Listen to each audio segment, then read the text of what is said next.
One of the things I said at my wedding, I said to my wife, don't come between me and the lake. Don't try that. But I meant it most sincerely. And she never did come between me and this place.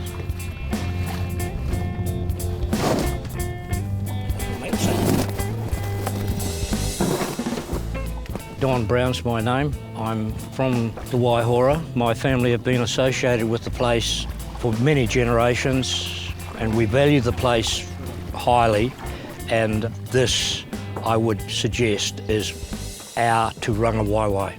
Kia ora.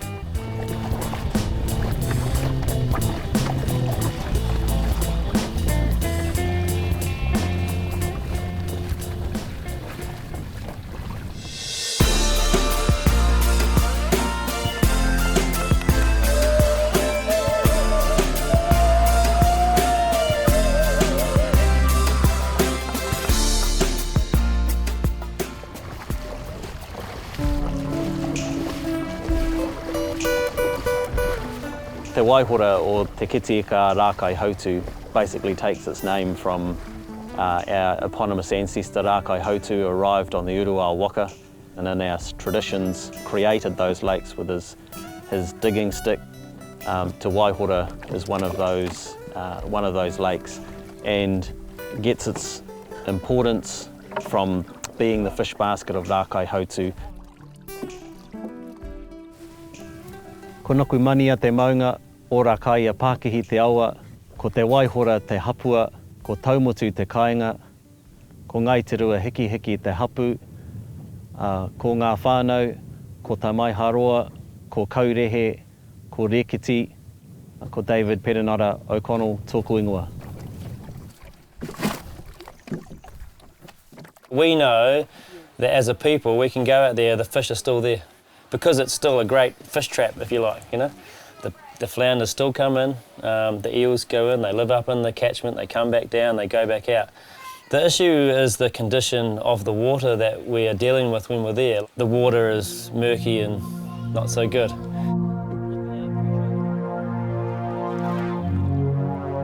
Ko otu mātua te maunga, ko huri tini te aua, ko te Waihora te hapua, ko te rua hiki hiki te takata, ko Craig Pauling taku ingoa.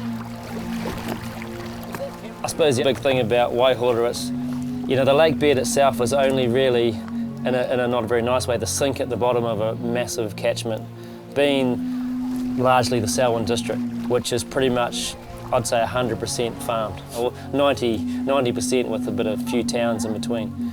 And I mean, that whole catchment ends up in this lake. And that's why it's suffering as well, because there's nowhere else for that water and all of that nutrients and all of that stuff to go. It is the #1, sometimes first equal, most polluted lake in New Zealand.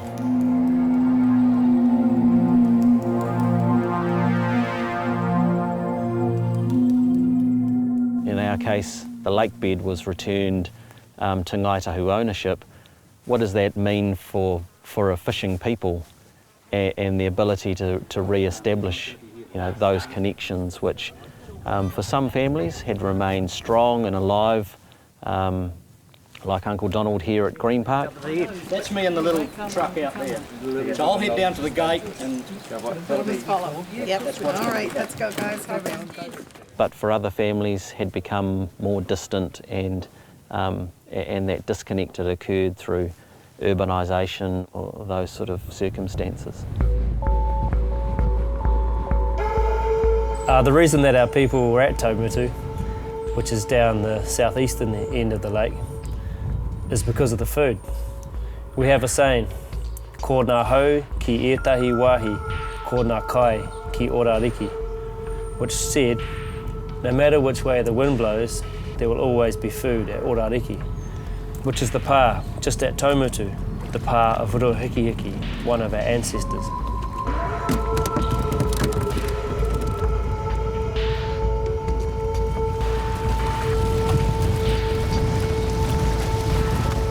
We have customary catch records from all the records that we fill our customary permits out, and really as a Pātiki fishery, I think Waihora is unmatched in the whole island, and still today, you know, the amount of Pātiki that come out of here for our people is really still unmatched.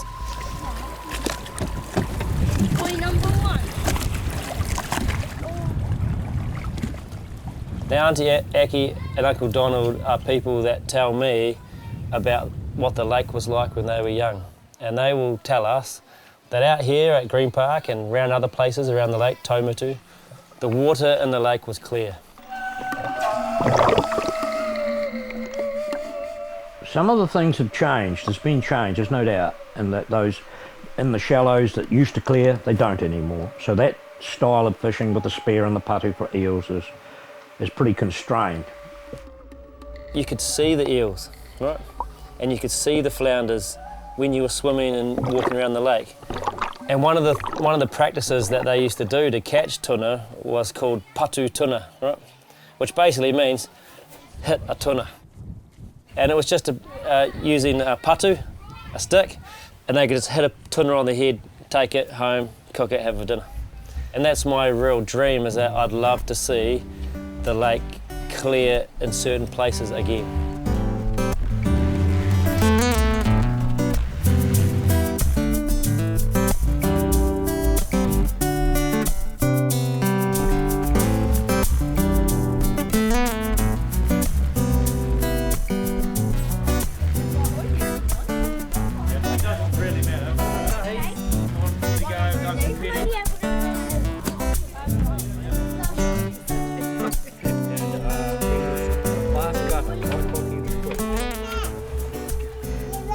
So that's that. I might get another box. The lake has changed, but it's so resilient that it doesn't want to die. It takes it and it uses it. It somehow becomes a positive. It's in other words, the fishery hasn't died. The flounder fishery's in good heart at the moment.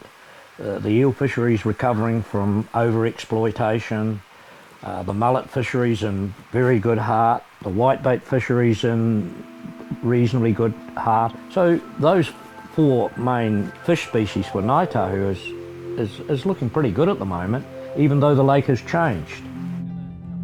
One thing we have done, we entered into an agreement with the Crown and Environment Canterbury on joint management of not only the lake but its catchment.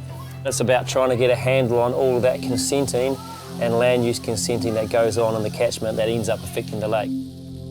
Yeah, the nature of this land is a wetland, and so that water has to go somewhere. What we do today is we open it when it gets to a certain level and we put that water out to sea. But there's another way that could happen too, by maintaining that wetland here and allowing the lake to extend again. It's a massive issue for the community, but that's the work to come. Hey bro, are you gonna eat it? Oh my God! It's important that our tamariki and our rangatahi come back to the lake, and no matter where they live, and have an opportunity to reconnect with this place, with the resources of it, and understand how to go fishing. Always remember that there's this great resource, this great place, that they can come, they know how to catch those resources, those fish, and have no reason that their children need to go hungry.